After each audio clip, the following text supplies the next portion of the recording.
আসছে ঈদুল ফিতর। ঈদ এলেই বাড়ে নতুন নোটের চাহিদা। ঈদের সালামি হিসেবে সবাই প্রিয়জনকে উপহার দিতে চায় নতুন কচকচে টাকা। সালামি হিসেবে নতুন টাকা পেলে ছোটদেরও ঈদের খুশি যেন দ্বিগুণ হয়ে যায়। ব্যাংক থেকে ঈদের আগে নতুন নোট সংগ্রহের সুযোগ থাকলেও প্রায় 50 বছর ধরে গুলিস্তান পাতাল মার্কেটের সিঁড়ির সামনের ফুটপাতে এই টাকা বেচাকেনা চলে আসছে। কেবল নতুন টাকা নয়, পুরনো ছেঁড়া টাকার বিনিময় করা যায় ফুটপাতের মার্কেটে। কিন্তু বাংলাদেশ ব্যাংক কর্তৃক প্রেরিত এই বিজ্ঞপ্তিতে জানানো হয়, এবছর ঈদুল ফিতর উপলক্ষে বাংলাদেশ ব্যাংক থেকে কোনো ফ্রেশ টাকা বিনিময় কার্যক্রম পরিচালনা করা হবে না।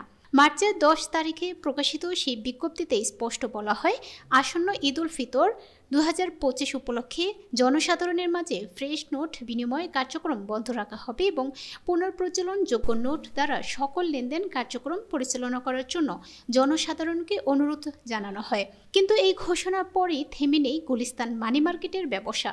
কোথা থেকে আসছে এই ফ্রেশ নোটগুলো জানার চেষ্টা করব।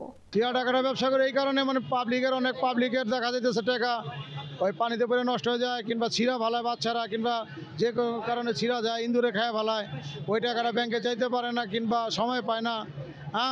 কিংবা অনেকজনের লাইন জানা নাই, আমাদের কাছে নিয়ে আসে, ওনাদের টাকাটা ফালানো যায় না, ওনাদের টাকাটা যে 2 টাকা পনে নাহলে 1 টাকা কম বেশি পায়। কিন্তু অনেকজনের গ্রামের লোক আছে জানে না, টাকা ফালা দেয়, ছিঁড়া গেছে কান্দাকাটি করে, চিন্তা করে যায়, টেনশন করে, টাকা ছিঁড়া ফালাইছে, টাকা ইন্দুরে খেয়ে ফালাইছে, টাকা পোকা কাইটা ফালাইছে, কী করুম, কই যাম, গরিব মানুষ। এখানে আনলে কম বেশি পাওয়া যায়, কিন্তু ব্যাংকে গেলে দেখা যায় হয়রানি, টাকারে নিয়ে জমা দাও, আজকে টাকা নিয়ে আসো, আজকে না অমুক দিন, আজকে 5 পিস, কালকে 3 পিস, ওনারা সময় পায় না।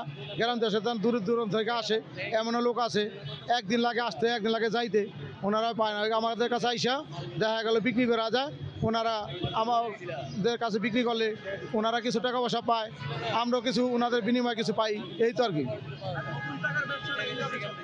নতুন টাকার ব্যবসা তো আপনার সিজনে ব্যবসা চলে, 12 মাস তো চলে না। নতুন টাকার ব্যবসা চলে ঈদ উপলক্ষে আর কি, কয়েকদিন, কত বুঝতে পারছেন, 10-12 দিন, 15 দিন, এক সপ্তাহে আর কি। 100 টাকার বান্ডিল এখানে আছে 10,000 এক বান্ডিলে, এটা আমি 10,000 পাবলিক আজকের বাজারে 400 টাকা, আর আজকের বাজার ছাড়া, ঈদ ছাড়া তখন 50 টাকা, 70 টাকা, 100 টাকা এরকম। এই ব্যবসায় আমি 30-35 বছর ধরে, আগে ছিলাম চক বাজার, তার বাদে করছি সুন্দরবন স্কয়ার মার্কেট, আমি পরে 32 বছর কাটাইছি, এরপরে এখানে আসছি। ঈদ উপলক্ষে নতুন টাকা নিতে আসছি ফ্যামিলি মেম্বারদের দেওয়ার জন্য। জি, আমি মূলত 10,000 টাকা নিয়ে আসছি ভাঙানোর জন্য, কিন্তু রেটটা অনেক বেশি। জি, এখন রেট বেশি কেন এটা বলতে পারো না, আমি ভিডিওতে দেখে আসছি যে 150 টাকা, 200 টাকা, 1000-এ, ঠিক আছে, কিন্তু এখন 500 টাকা চাইতেছি। না, ব্যাংকে যাইনি, এখন ব্যাংকে আমি সিস্টেম জানি না ব্যাংকেরটা, এই জন্য এখানে আসছি। নতুন টাকাটা উদ্দেশ্য হচ্ছে যে পরিবার পরিজন আছে, সালামি দিতে হয় প্রতি বছর। তো এবার যেহেতু ব্যাংক নতুন টাকা দিচ্ছে না, এই জন্য আসলে এক্সট্রা টাকা দিয়ে নতুন টাকা কিনতে হলো বাধ্য হয়ে। হ্যাঁ, ব্যাংকের কাছে গিয়েছিলাম, ব্যাংকের কাছে নতুন টাকা নাই এবার, বলতেছে নতুন টাকা সাপ্লাই নেই, নতুন টাকা সাপ্লাই নাই এবার। ব্যাংক থেকে বেশ, এটা ব্যাংক থেকে এখন নিচে কিনা জানি না, তবে আগে থেকেই নেয়। তবে ওনাদের কাছে অফুরন্ত টাকা আছে, যেটা ব্যাংকের কাছে নাকি।